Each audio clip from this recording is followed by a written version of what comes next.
ఎప్పుడైనా ఎక్కడైనా మీ చేతిలోనే వార్తా ప్రపంచం. మీ మొబైల్లో, మీ కంప్యూటర్లో, మీ టీవీలో సాక్షి టీవీ డిజిటల్ ప్రసారాల కోసం లాగిన్ అవ్వండి. www.youtube.com/సాక్షి TV. Subscribe Sakshi TV YouTube channel. Nice journey sir. Clinton గారు ఎక్కడ చేయలేదు, చేశారు నాకు తెలిసి ఎక్కడ చేయలేదు. మంచి రైటింగ్ బాగా రాస్తారు. ఎట్లా అనిపించింది? ఎందుకంటే రైటింగ్ చాలా మంది అద్భుతంగా రాస్తారు. రైటింగ్ అద్భుతంగా రాస్తారు, చెప్పడం నరేషన్ అద్భుతంగా చెప్తారు. కొంతమంది అసలు నరేషన్ చెప్పేటప్పుడు చెప్పలేరు, అద్భుతంగా చేస్తారు. ఎట్లా ఇప్పుడు క్లింటన్ మిమ్మల్ని ఎట్లా సర్ప్రైజ్ చేశాడు? ఎందుకంటే ఎగ్జిక్యూషన్ అనేది చాలా ఇంపార్టెంట్. రైటింగ్ ఆన్ పేపర్ మీద రాయటం, వాళ్ళ స్కిల్స్ ఉంటాయి, బాగా రాస్తారు, అద్భుతంగా రాస్తారు. ఎగ్జిక్యూషన్ వచ్చేటప్పుడు డిఫరెంట్గా ఉంటుంది. ఎక్కడ చేయలేదు, పైగా ఎట్లా నమ్మారు మీరు? సార్ ఒకటిసారి ఇప్పుడు కార్తీక్ సుబ్బరాజ్ గారు ఒకసారి ఒక ఇంటర్వ్యూలోనే ఎక్కడో ఒక మాట చెప్పారు, I'm very very bad narrator అని. కానీ ఆయన తీసేది ఆయన మేకింగ్ స్టైల్ ఒక లెవెల్లో ఉంటుంది. కానీ నాకున్న బిగ్గెస్ట్ ప్రాబ్లం ఏంటి అని అంటే, కార్తీక్ సుబ్బరాజ్ లాంటి వాళ్ళు వచ్చి నరేషన్ చెప్తే నేనే బాగాలేదనే రకమేమో. ఎందుకంటే నేను నరేషన్ నమ్ముతా సార్, నేను ఇదేం నమ్మను. నేను లిటరల్ నేను స్క్రిప్ట్ని కూడా నమ్మను, నేను నరేషనే నమ్ముతా. ఇక్కడ ఇంత ఎక్సైట్ అయ్యి చెప్తున్నాడంటే ఈ సీన్లో ఇంత ఎక్సైట్ అయ్యి చూపిస్తాడు, దీనికి ఇక్కడ క్లోజ్ పెడతాడు, పెద్ద వాయిస్ వేసుకొని చెప్తున్నాడంటే ఇక్కడ క్లోజ్ పెడతాడు ఈ షాట్కి, అన్ని ఇమాజిన్ చేసుకోగలను. సో ఒక ఎపిసోడ్ విన్న తర్వాత చెప్తున్నప్పుడు ఓకే దీన్ని ఇలా ఇంత ఎక్సైటింగ్గా చూస్తున్నాడు అన్నదైతే నమ్మాను సార్ నేను. అది నమ్మి ఇంకా ముందుకెళ్ళి మాట్లాడుకుంటున్నప్పుడు కొన్ని చోట్ల కొన్ని సీన్స్ చెప్పినప్పుడు ఇలా చేద్దాం అని చెప్పి మాట్లాడుకున్నాం, డిస్కస్ చేసుకున్నాం. కొన్ని ఇంకా తన విషయం వదిలేసి, ఎందుకంటే తన దాంట్లో ఒక వ్యాక్యునెస్ ఉంది.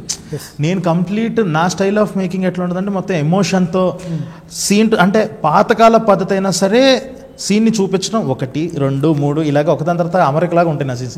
మనోడిది ఒకదానికొకటి ఇంటర్లింక్ అవుతూ ఆ ట్రాన్సిషన్స్ అవ్వనివ్వండి, తన యొక్క ఒక మ్యూజికల్గా అది వెళ్ళటం కానీ నాకు అది బాగా నచ్చింది.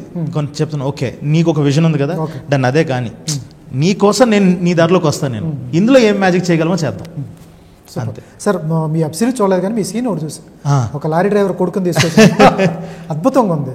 పక్కన తిడుతున్నారు, పక్కన పొగుడుతున్నారు, ఫీజు కట్టరా చూపిస్తూ ఉంటాం.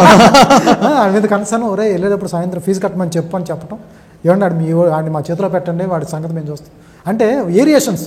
ఒక సీన్లో నెంబర్ ఆఫ్ వేరియేషన్స్ కనిపించింది. అవునవును, అట్లా ఉంటుందా అనిపించింది. చాలా అద్భుతంగా రాశారు సార్. రైటింగ్ అయితే నిజంగా చాలా బాగుంది. సరే ఎక్కడ చూడకుండా, ఎక్కడ నేర్చుకోకుండా ఇంత మంచి వెబ్ సిరీస్ ఎట్లా ఎక్కించగలిగారు? ఎట్లా రెఫరెన్స్ ఎక్కడ ఉంటుంది? ఎందుకంటే రైటింగ్ బాగా రాస్తారు, చాలామంది రాస్తారు, ఎక్కిస్తాం కూడా. ఆయన అన్నట్టు ఎట్లా చేశారు? ఎక్కడ నేర్చుకున్నారా, చూసారా ఎక్కడ? అంతే సార్, ఇంకా సినిమాలు చూసి నేర్చుకున్నదే.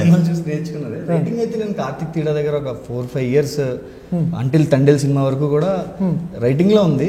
బట్ మీరు అన్నట్టు నేను ఎప్పుడు అసిస్టెంట్ డైరెక్టర్ కింద కానీ ఎప్పుడు అసిస్ట్ చేయలేదు. సో చూసారా లొకేషన్లో అంతా? చాలా తక్కువ సార్, నేను సెట్కి వెళ్ళింది కూడా చాలా తక్కువ. ఎప్పుడు ఏమో సార్, ఇప్పుడు అన్నట్టే నరేషన్ చూసి నమ్మారు. కూడా ఫస్ట్ నేను డైరెక్షన్ నేను స్క్రిప్ట్ ఇచ్చేస్తాను, నువ్వు చెప్తున్న విధానానికి నువ్వు తప్ప ఎవరు తీలేడు, నువ్వు ఆగో అని చెప్పేదని.